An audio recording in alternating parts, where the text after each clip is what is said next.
Mansour Shuman joins us now from Khan Yunis. He's a Canadian citizen in Gaza. Good to see you again. Good to see you. So it's now day 4 of what is now a 6-day ceasefire. Tell me, bring us up to speed. How have the last few days been for you and the others who are still there? It's been a sigh of relief, honestly. Not waking up to spy drones buzzing around you definitely, makes a big difference. Children are outside playing, women are outside shopping, men are outside running different errands. Uh, Lots of people were able to go back to their homes in the west, in the east, in the south, and even the north. Some came back disappointed, seeing that they've lost everything that they had built. Others have successfully remained in their partially destroyed houses and are trying to set up their grounds and rebuild things again. There's also a big sigh of happiness because of the release of all the Palestinian women and children from the Israeli prisons. This definitely boosted the morale of the Palestinian community here in Gaza, and of course in the West Bank and in Jerusalem. In addition to that, we've seen some aid trucks come in. So being able to bring some important humanitarian aid to the hospitals, to the refugee centers, in the school, even if minimal, it still helps. The fuel tanks definitely help as well to ensure there's enough electricity and to avoid any kind of communication outages. So it's definitely positive, and I think things are going in the right direction with the extension of the ceasefire to be 6 days instead of 4. Mansour, the last time I talked to you, your family was on the list to be able to leave Gaza, get across the Rafah border. Talk to us about what's happened since. Did they manage to do it? Where are they now? And are you able to hear from them? Yes, so around 4 weeks ago, myself, my wife, and my 5 children, our names got approved by the Israelis after being vetted to leave Gaza Strip. And after discussion with my wife and children, we decided that the best line of action was for them to temporarily leave Gaza, since it was very difficult for them to cope with the lack of food, lack of hygiene, cleanliness, water.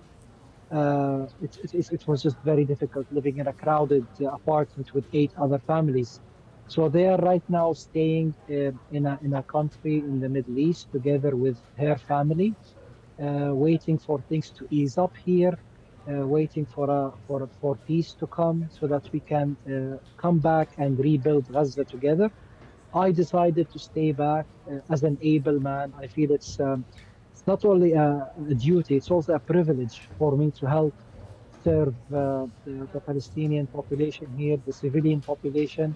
I feel that we are on the right side of history, doing what's right in order to ensure that there is no repeat of what happened in 1948 and 1967, and that we remain in our homeland here. Mansour, I can tell you based on the conversation we're having now, I can see there's more hope in your face and in your voice, given that we are in a ceasefire situation right now. What concerns do you have? It has been extended, of course, the 2 days, but it still could end. What are your concerns should the ceasefire end? We are optimistic that I think the ceasefire and peace will come at the end of this. We are very optimistic. If you look at the statements by different world leaders, if you look at the 180-degree change in how the media is covering the Palestinian-Israeli conflict, if you look at the Israeli public themselves, how they are demonstrating against this war, against the right-wing government, the pressure that Netanyahu and his war cabinet is under to put a stop to the casualties on both sides of the war.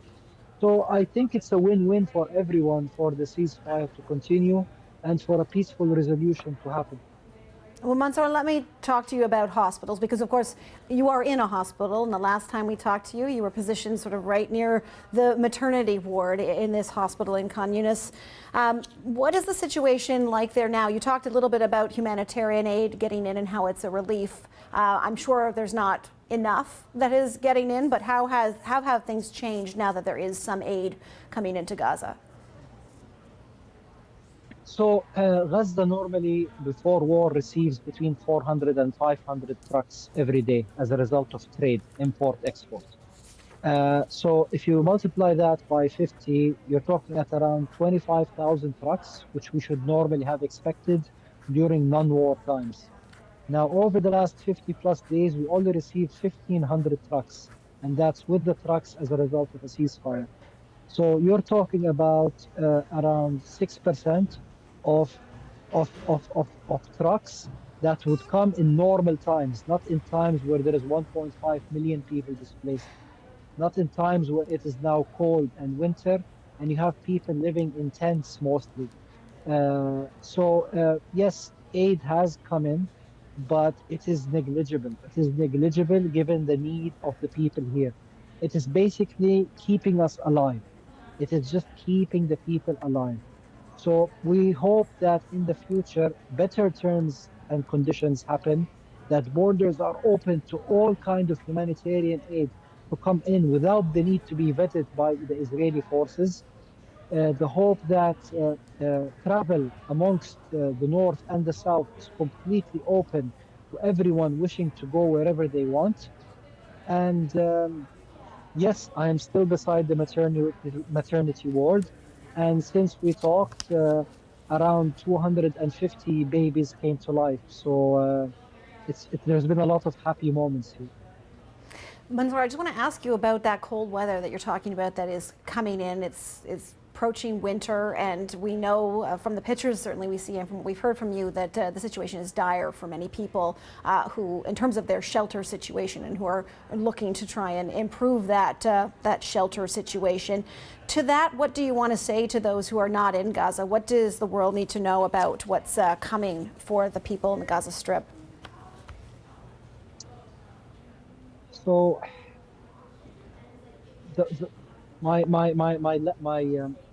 what I want to say to the world is that the people in Gaza here during winter, they normally stay in their homes.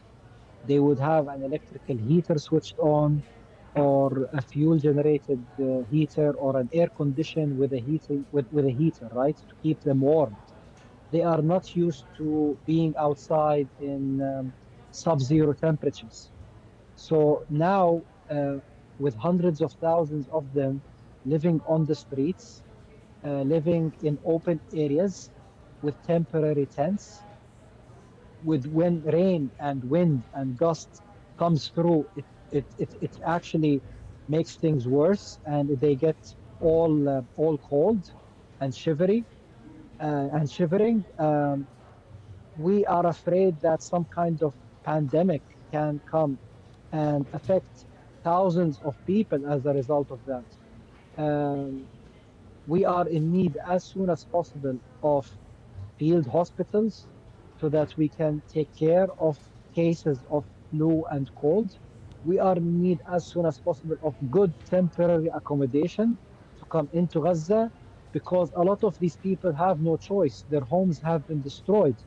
70% of the infrastructure in Gaza Strip has been destroyed.